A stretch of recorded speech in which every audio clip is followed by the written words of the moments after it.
Snooping through someone's computer is a quick way to make an enemy out of a friend, but I somehow justified my decision. Out of all the confusing and traumatic things Evelyn and I have witnessed, my invasion into her posts wasn't quite as bad as, well, murder, was it? First, I think you all need to know. It's been a couple days now and I haven't heard from my coworker at all. It's almost like she's dropped off the face of the earth. I've been handling this radio station on my own and things haven't been as weird as they usually are. There's no crying from the sink, no freaky looking bird outside the window, no fog. However, I was still uneasy, as the police were almost always present on their search in the woods, looking for that girl's body. The fact that they couldn't find it, even in the light of day, gave me this sinking feeling that Jennifer was out there somewhere, moved or hidden, maybe devoured, who knows. I saw the same officer from the day they dragged the two bodies out of the woods, taking Evelyn with them. She looked just as stern and just as unfriendly as before, but at least she allowed me to ask her a question. I simply asked her when and if she expected Evelyn to be done doing her part in this case. I hope my role as the concerned trainee would convince her to give me an estimate on when I might see her again, especially after I pressed that I was having some difficulties adjusting to a sudden full-time position. Guilt-tripping a cop isn't something I would advise. "Can't be sure of that," she said matter-of-factly. "Depends on how well she cooperates. We can't question her yet, though. Had to let her go in for medical treatment first." She refused to elaborate any further. I shouldn't have been surprised, but I was. Evelyn didn't look her healthiest, but I somehow doubted she would have agreed to a hospital stay in the middle of this mess. No, I feel that there's something else going on. That, coupled with all of the unexplainable things we've seen and my curiosity for what she'd witnessed on the days I was gone, prompted me to look around her computer whenever I had some free time. Now, I don't know, she was hiding things from me, more than a few things, really. Her thoughts seemed scattered, documents filled with revisions and half-written bits of her daily experiences, but it still looks like she's avoiding the follow-through on so many thoughts. It was cloudy in the early afternoon as I ate lunch, throwing away half of what was in the fridge that Evelyn hadn't touched and committed to reading all of her prior posts. That stone, the crying woman on the phone, that thing in the fog. I almost can't believe how much she was hiding from me, and yet I have this feeling that too much of this is personal. I should have stopped there, but I didn't. I'm ashamed to admit that my curiosity got the better of me, and I looked at her internet history. It was a lot of this website and her posts. I mean, it seems as if she dedicates most of her time to writing, but there are a couple of other things. Facebook page, notably.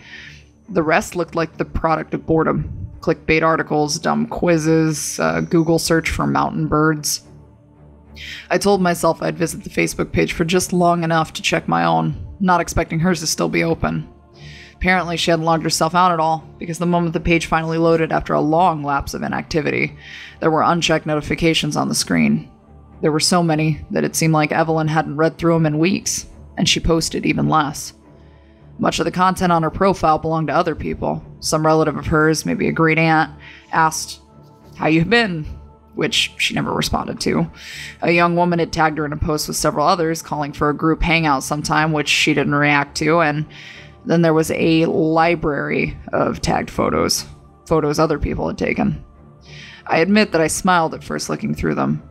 They must have been from last summer because Evelyn's hair was shorter, and she had a sunburn across her nose mixing in with some major sun-induced freckling. There were pictures from a college graduation ceremony featuring her with all of her friends and professors. She was smiling widely, grinning with all her teeth, looking bright.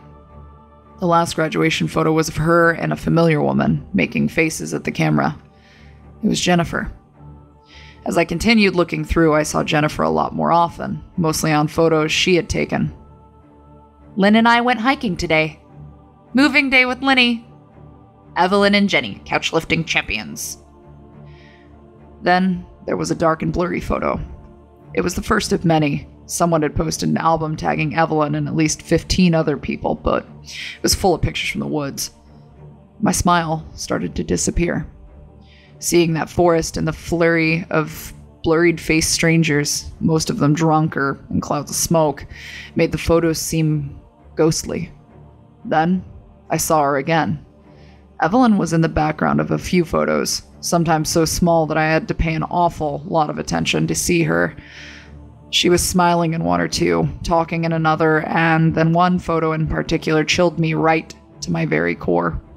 Evelyn was at the edge of a group, as if pulled into a photo while passing by, but my coworker was pale, eyes wide and glowing from the reflection of the camera flash, and her face was stuck in a grim look of terror. It was clear something had happened. She'd seen something she didn't want to see. I couldn't get away from the photo any faster, and so I skipped forward again and again. She was in almost every picture, holding a cup in her hand each time, and I watched the progression from that scared, tired look to near unconscious as two friends were holding her up in the background. Either she was drugged, completely wasted, or both. And then her and Jennifer both disappeared from the remaining photos, leaving no trace behind. I regret lingering so long on the photos because my online status, or rather Evelyn's online status, had caught someone's attention.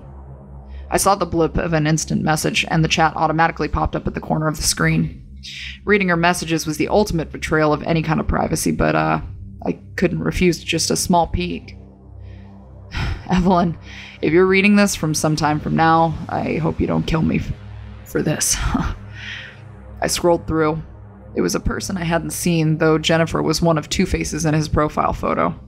Didn't matter, as he made his purpose as the go-between very clear through a flood of at least 20 unanswered messages over the course of a month. His name was Elijah. April 2nd. Hey Lenny, can we talk? April 5th. Where are you staying? Are you getting help? April 18th. Jen has been asking about you a lot. She really wishes you'd unblock her.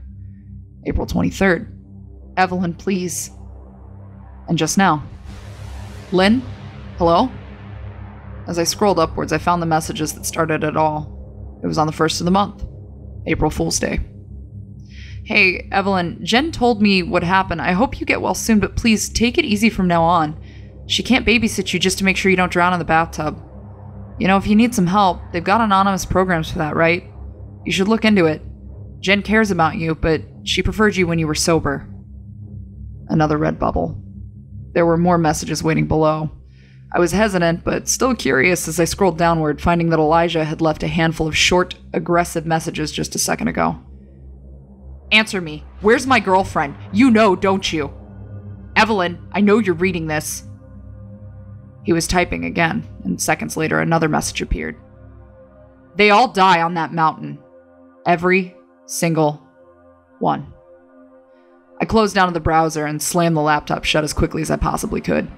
His words struck me instantly with the sudden fear that if I'd stayed on that page, I would have seen and read far more than I wanted to. They all die, he had said. Who is they? The people who worked here before? Hikers? Climbers? I'm still not sure if his words were a threat or a concern. I'm no detective, but I'm worried that nothing here is coincidental. I know my coworker will read this, and I'm sorry to her in advance, but I just can't pretend that all of this doesn't fit together somehow. Evelyn, if you're reading this, I hope you can remember what you saw that night in the woods. I was going to post this earlier, stopping where I did above, but I'm glad I chose not to. It's evening now as I put this down, and something has happened outside the radio station. I'm realizing the full weight of working around the clock. There's boredom, especially being alone, and a tension that has been putting me on edge. I was fitted for a hearing aid, which I received just a day or two earlier, and somehow, being able to hear decently from both ears again made the silence even more daunting. That, and I've noticed a faint sting in that ear ever since I came back to the station.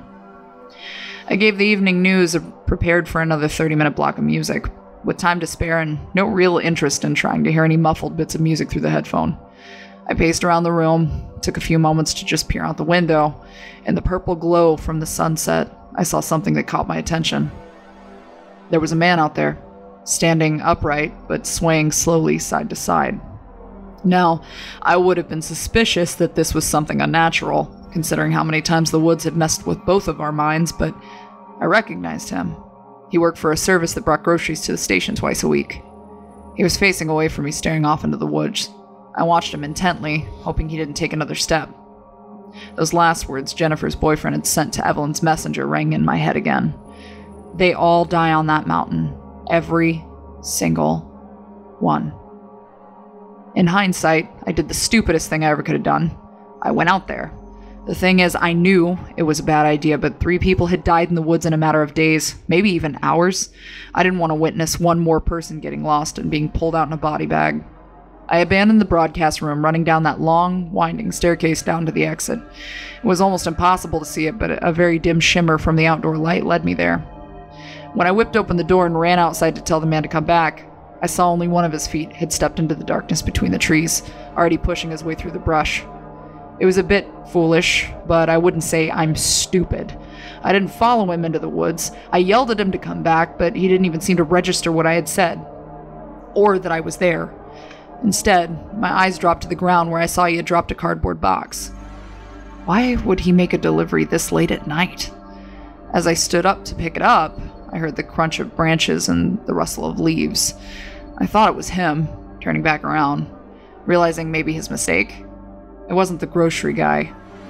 It was something so much fucking worse. I saw Jennifer walking out of the woods, making a path towards me.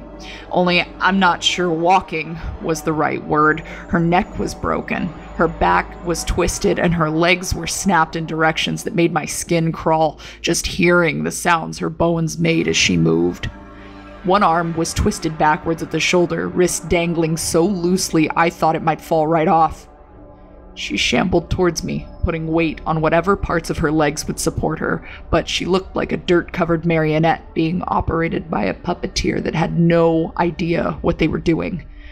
There were twigs, dead leaves, and bits of long grass sticking out of her hair and stuffed into her open mouth. The sound she made was completely unnatural, like breathless gasping mixed with these low, guttural noises. I couldn't even tell if she was looking at me. Her eyes were milky white, and her head rolled back and forth loosely on her snapped neck. Without even thinking, I abandoned the box on the ground. Whatever was in there didn't mean a goddamn thing anymore. I ran back to the bottom of the tower, practically throwing myself back into the building before slamming the door behind me and locking it as fast as I could. I peered out the window. It was a mistake. Jennifer was inches away from the door, her head snapped back to the front so that her face was right there in front of me. I don't know how she got there so quickly, and I honestly don't give a fuck. In that moment, all I wanted was to get as far away as I could. I ran up the staircase, pure fear and adrenaline pushing me to the top without so much as a second to pause. I didn't care about the grocery guy anymore. Just being locked in the broadcast room was all I wanted, that and the comforting sunlight. It was still so many hours from the morning. I locked myself in, getting as far away from the door as I could, avoiding the window for fear that I'd see her shambling up the fire escape. Her face, I can't get her face out of my head. It's almost midnight as I write this. I just got a call on my cell phone, and I have never been so relieved to hear someone else's voice. When I picked it up, I would have been happy for anyone to answer me, just another living, breathing human being to talk to. Daniel, are you there? My heart skipped a beat. It was Evelyn. She sounded tired, but it was her voice, without a single doubt. Where are you? I asked her, skipping all pleasantries. I think she heard the panic when I spoke. Please tell me you're not in jail. They didn't arrest me. I think they wanted to find a reason to, but I'm coming back. I'll be there before 6. That's all I can promise. I'll catch up to speed when I see you. She must have heard me let out the biggest sigh of breath because her next words sounded concerned. Dan, what's wrong? I'm fine. I'm fine. It was a lie, but my nerves weren't ready to have that discussion. Just be careful. Get here safe. I will, she agreed softly, but I could tell she didn't call just to let me know she was alive and returning. There's a storm coming tomorrow. A really, really shitty one. High winds, lightning, power outages, maybe. She didn't need to explain why that was a reason to worry. There was impossible pressure keeping control of this place, and still I didn't even know why this radio station was the center of every weird thing happening in these mountains. All of a sudden, I had a feeling that I hadn't really noticed until just now. I realized just how much this job and this place had changed my life. Evelyn? Yeah? I spared a glance at the window, relieved but surprised that Jennifer wasn't there.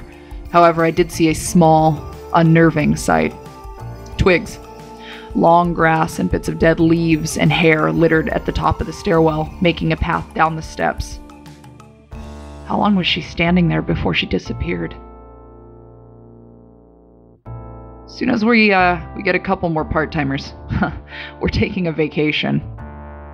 This is Daniel with 104.6 FM, and I've never been so eager for an early morning in my life.